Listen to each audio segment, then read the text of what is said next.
with a period, which is all over America. Like, I think Vince appears in other cities that are kind of, orchestrated the same way or have the same infrastructure of stores.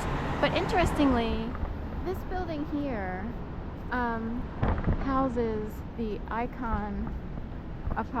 They call it the Icon Building, and it's, what is it, 1616 Walnut. In there, they also have like core power yoga in the basement and like one other thing. But these are supposedly expensive apartments. I don't think they're condos. I think they're regular apartments. But it's sort of like the Electric Factory if you grew up in a certain time period. The compound words come together, so it's like Icon, Vince, that. So anyway, this became a thing, to have Vince period being the end of a sentence of someone's narrative or making. And I wondered, like, is it a thing that some cities do? I don't know. There's a truck with Gucci on it. It doesn't look totally Gucci, but you could see it as Gucci. It's like city cred, city-fied, Urban Outfitters wear.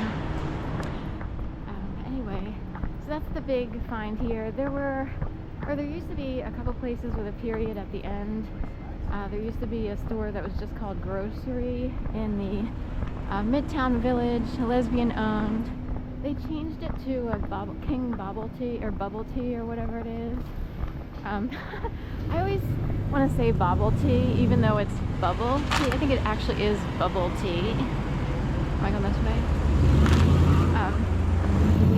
AKA extended stay with, I guess you could see it as a period after the A. It's kind of hidden in there. So anyway, some people, it's extended stay, like hotel-ish living, but you could potentially live there like 2 or 3 years as sort of apartment living and then decide to leave. They have another one over on West Philadelphia, or on the west side of the Schuylkill River, and then A Kitchen. And it's in the FMC Tower, which has 46 floors. In fact, I actually walk dogs for people. I used to on the 46th floor. And 46 correlates to like President Biden. That's how I would see it. And the FMC Tower opened in time for the 46th president to be elected and inaugurated, or what do you call it, in January.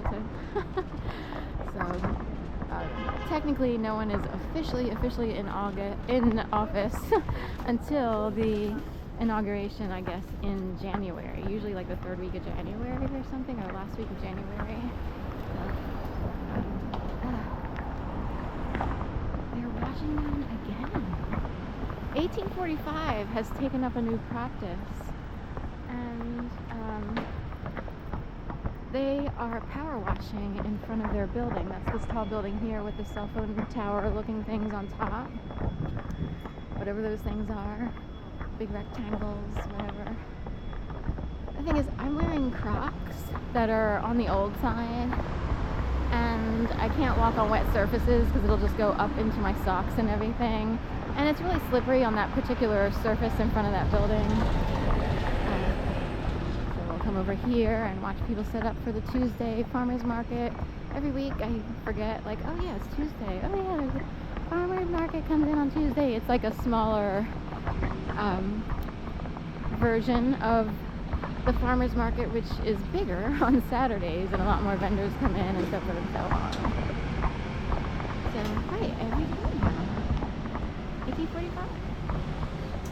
Trying to look all patriotic and everything, these flags. And they're power washing their sidewalk every morning. New one. Maybe that guy is like, you know what? I need to keep busy, and I'm not sure what to do right now, so I'll just keep rinsing down the sidewalk. And rightfully so. It's like a good idea in terms of not only keeping busy if you're like, what am I supposed to do? But also, it can get pretty gross here in Philadelphia. So, not everyone loves coming into their offices because it's like, it's become someone's couch surfing living room, per se. This way. And, wait, which way are we going? That's my spirit guide in the sky. Satellite number 35. It's like the Mothman prophecies around here. Don't say that because we don't want any bridges falling. Although here in the city of Philadelphia, I'm pretty sure the integrity of every structure is upheld by having people come out to inspect, on a regular basis. The bridge in question in the Mothman prophecies was in sort of a smaller-ish town, like Pleasantville or Pleasant Town or Pleasant something, which is funny because it wasn't pleasant at all. And the bridge collapsed in, I think it was West Virginia. Richard Gere. I kind of got into the movie a little bit. I don't watch a lot of movies or TV today, but I got into it because I experienced something so weird that it's like, I totally get it. Oh my God, Ingrid Cold, distantly, remotely able to read the sentence in a book while you're reading it, and it's like, what? Richard Gere is freaking out all over the place because who's this creepy Ingrid Cold? And,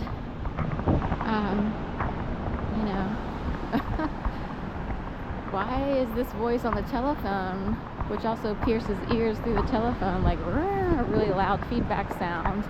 I've had that happen, a variation of that. I was on the phone. So how is that person on the telephone able to read a sentence in a book that you're looking at a distance, and that Ingrid Cold wasn't in the room? And at the time, Richard Gere's character was in a hotel room because he was trying to, was he seeking answers to his wife, or was there? Deborah Messing from Will and Grace played a brief part, a wife who winds up dying in a car accident. And Richard Gere is all like, was he actually a reporter? So I have to go back and figure out what everybody did. So anyway, he might have actually been a reporter and was actually going on assignment. I'll have to look back because, anyway. So he was in a hotel. Ingrid Cold read the line from the book while he was looking at it. So the piercing. So in the same scene, I think it's the same one.